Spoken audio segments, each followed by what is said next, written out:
Welcome back sa aking channel. Aktor-direktor Coco Martin tinupad ang kahilingan ng veteran actress Gina Pareño na makabalik sa showbiz. Inamin na malaki rin ang naitulong sa kanya nito noon. Panuurin at pakinggan ang buong detalye.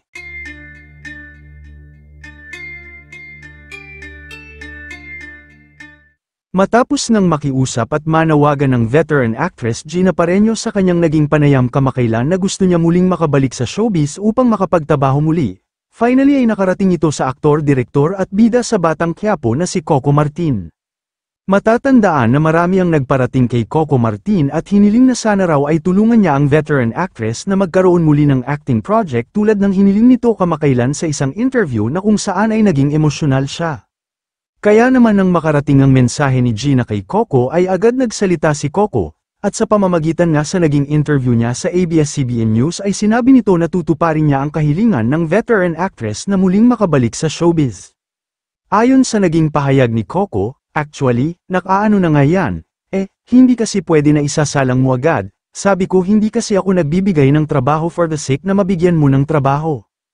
Aniya pa, gusto ko, binigyan ko ng trabaho kasi may dahilan. May rason at may importansya yung role niya. Inaaral ko yun kasi ayaw ko mararamdaman nila na ay kahit hindi naman ako ito, hindi ako binigyan ng value.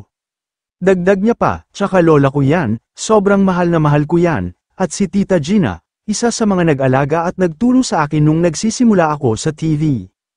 Malaki rin daw ang utang na loob niya kay Gina Pareño, dahil naging disiplinado daw siya pagdating sa pagtatrabaho, dahil tinuruan siya nito nung mga panahon na baguhan pa lang siya.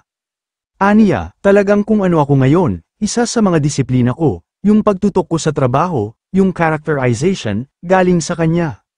Pagpapatuloy pa niya, dati, imbis makipagkwentuhan ako sa labas sa mga co-actors ko, tatawagin ako niyan sa tent tapos sabi sa akin, halika dito, magbasa ka ng script.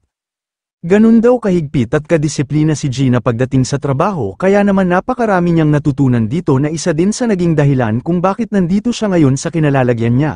Kaya naman ay sobrang mahal na mahal niya ito bilang lola. Naniniwala kasi ang aktor-direktor Coco Martin, na darating ang panahon na tatanda din siya, kaya naman nangangarap din siya na irespeto din siya at hangaan pagdating ng panahon, dahil ang mga veteran actor, actress gaya nila Gina Pareño ang dahilan kung bakit nandito sila at kung bakit buhay pa rin ang showbiz industry. Kayo mga ka-showbiz, anong masasabi nyo sa ating showbiz topic ngayon? Kung may opinion kayo ay magkomento lang kayo sa aking comment section.